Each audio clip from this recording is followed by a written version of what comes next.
नमस्कार. आज आपण बनवत आहोत लिंबाचे गोड लोणचे आणि आपण त्यात साखरेऐवजी गूळ वापरणार आहोत. अगदी छान असं हे लोणचं बनतं आणि वर्षभरही आपलं लोणचं खराब होणार नाही. आणि तुम्ही पाहू शकतात किती छान अगदी जामसारखं घट्ट झालेलं आहे. यात आपण गूळ वापरलेलं आहे. साखरेऐवजी आपण गूळ वापरणार आहोत. त्यासाठी आपण 25 लिंब घेतलेले आहेत आणि हे बारीक जे पातळ सालीचे लिंब असतात अगदी छान पिवळे आणि बिलकुल त्याला डाग नाही असे छान लिंब निवडून घ्यायचे आहेत आणि त्याला स्वच्छ पाण्याने धुवून घ्यायचे. जर तुमचे लिंब हिरवे असतील तर तुम्ही त्याला 1-2 तास पाण्यात भिजवून ठेवा, म्हणजे जेणेकरून त्याचा कडवटपणा सालीचा निघून जातो. अशा पद्धतीने स्वच्छ आपण लिंब धुवून घेतले आणि पूर्ण कोरडं केल्यावरच आपण त्याला कापायला घेणार आहोत. आणि कापल्यानंतर आपल्याला त्याच्या बिया अशा काढून घ्यायच्या आहेत, कारण बियांमुळे लोणच्याला थोडी कडवट चव येते. म्हणून कापतानाच तुम्ही सगळ्या अशा बिया काढत जा. आणि आपल्याला एका लिंबाच्या 8 फोडी करायच्या आहेत, त्यामुळे त्या फोडीही छान लवकर मुरतात. अशा पद्धतीने आपण लिंब चिरून घेणार आहोत. तुम्ही पाहू शकतात की छान अगदी आपला लिंबाला रस पण छान आहे आणि सालही खूप छान पातळ सालीचं असल्यामुळे लिंबूचं लोणचं खूप लवकर मुरतं. तर अशा पद्धतीने आपण 15 लिंब कापून घेणार आहोत आणि 10 लिंबाचा आपण त्यात रस घालणार आहोत. त्यात 10 लिंबाचा रस घातल्यामुळे काय होतं की लिंबू छान त्यात मुरले जातात आणि आपला जो शिजल्यानंतर लिंबाचा जो चव एकदम जामसारखी येते. इथं आपण 15 लिंब चिरून घेतले आहे. सगळ्या त्यातले बियाही काढून घेतल्या आहेत. एक अशी काचेची किंवा प्लॅस्टिकच्या बरणीमध्ये आपण ह्या सगळ्या फोडी आता घालून घेणार आहोत. शक्यतो तुम्ही काचेचीच बरणी घ्यावी, जेणेकरून त्यात छान आपले लिंब मुरायला ठेवता येतील आपल्याला. त्यात आपण 10 लिंबाचा रस आहे तो टाकून घेणार आहोत. अशा पद्धतीने आपण आता लिंबात रस टाकून घेतलेला आहे. आणि रोज तुम्हाला ही बाटली जी आहे लिंब ज्यात तुम्ही फोडी घातलेल्या आहेत त्याला तुम्हाला खालीवर हलवून घ्यायचं आहे. त्यामुळे खालचे आणि वरचे लिंबू दोघंही अगदी छान लवकर मुरतात. अशा पद्धतीने तुम्हाला दिवसातनं 2 वेळा तरी बरणी हलवून घ्यायची आहे. 4 ते 5 दिवस तुम्हाला कंटिन्यूस असं करायचं आहे, जेणेकरून लिंब छान मुरतील आणि मग तुमचं लोणचंही खूप छान बनेल. आपण आता छान त्यात लिंबाचा रस घालून घेतलेला आहे. आता आपण त्यात चवीनुसार मीठ घालून घेणार. इथे मी 3 टेबलस्पून उपवासाचं लोणचं असल्यामुळे इथं आपण सेंधा नमक घातलेलं आहे. 3 चमचे आपल्याला मीठ घालायचं आहे. तुम्ही साधं घातलं तरी चालेल. आणि अशा पद्धतीने आपल्याला बरणीत हलवून घ्यायचं आहे आणि त्याला आपण बंद करून ठेवणार आहोत. आणि रोज 2 वेळा आपण अशा पद्धतीने त्याला मिक्स करणार आहोत. तुम्ही पाहू शकतात की एका दिवसातच छान आपल्या लिंबाच्या फोडी नरम झालेल्या आहेत. असंच आपल्याला 3 ते 4 दिवस करायचं आहे.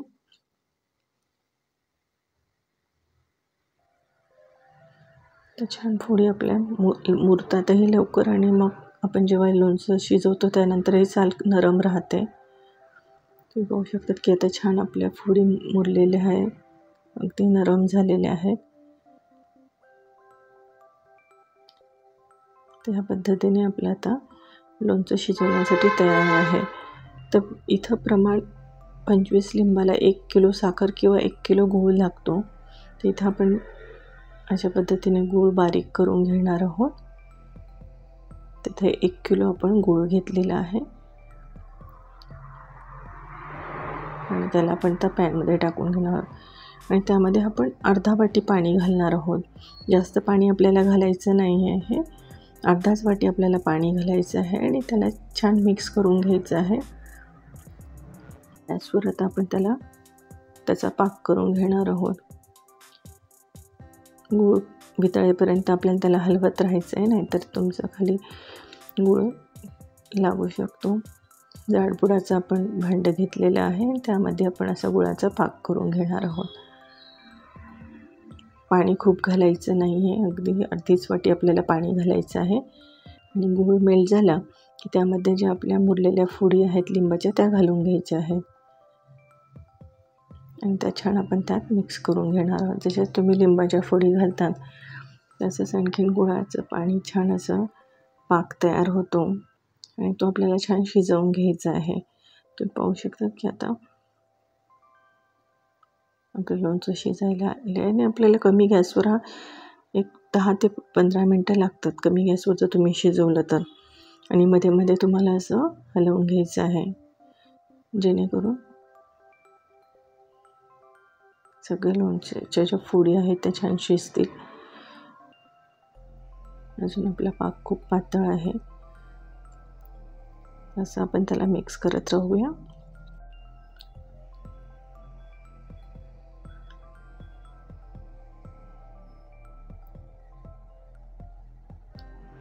आता त्याला बघा तुम्हाला दिसत असेल की फेस यायला लागलेला आहे, म्हणजे आता आपला पाक तयार व्हायला सुरुवात झालेली आहे. हळूहळू आता आपला पाक तयार व्हायला सुरुवात झालेली आहे. आपल्याला पक्का पाक नाही करायचा आहे, एकतारीच आपल्याला पाक करायचा आहे. ते शिजवताना काही थोड्या आपल्या बिया राहून गेलेल्या असतात त्याही वरती येतात, त्या आपल्याला काढून घ्यायच्या आहेत. इथे 1 चमचा आपण भाजलेल्या जिऱ्याची पावडर घातलेली आहे. उपवासाच्या लोणच्यात त्याची टेस्ट खूप छान येते. आणि 1 चमचा आपण लाल तिखट घातलेलं आहे. बाकी कुठलेही मसाले आपण घालणार नाही आहोत. त्यामुळे तुम्हाला उपवासाला साबणच्या खिचडीबरोबर किंवा रोजच्या जेवणातही डाळ भाताबरोबर अगदी खूप टेस्टी असं हे लोणचं बनतं. नक्की तुम्ही ह्या पद्धतीने लोणचं करून बघा. रंगही खूप छान आलेला आहे. आणि ज्या बिया आता राहिल्या होत्या त्या वरती आल्या आपण काढून घेतल्या आहेत. बघा तुम्हाला दिसत असेल आता पाकही छान आपला शिजत आलेला आहे आणि छान घट्ट असा फेस वरती यायला लागलेला आहे. तर अशा पद्धतीने जेव्हा फेस यायला लागतो तेव्हा समजायचं की आपलं आता लोणचं तयार व्हायला लागलेलं आहे. अगदी छान मोठे बुडबुडे त्याला येतात. याच्यापेक्षा जास्त आपल्याला शिजवायचं नाही आहे, नाहीतर आपलं लोणचं खूप घट्ट होऊन जातं. तर अशा पद्धतीने आपण छान फेस आला की समजायचं की आपलं आता लोणचं छान शिजलेलं आहे. पाहू शकता रंगही खूप छान आलेला आहे आणि पाकही खूप छान थिक झालेला आहे. आता गॅस आपण बंद करूया.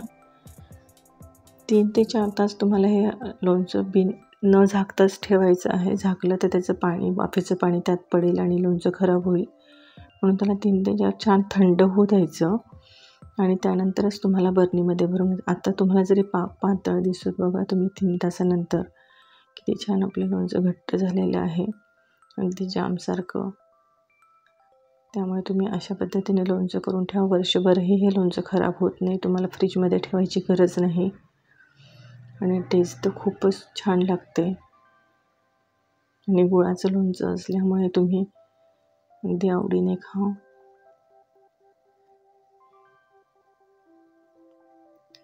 नक्की ह्या पद्धतीने लिंबाचं लोणचं बनवून बघा. व्हिडिओ आवडल्यास लाईक शेअर करायला विसरू नका. व्हिडिओ पाहिल्याबद्दल धन्यवाद. थँक्यू.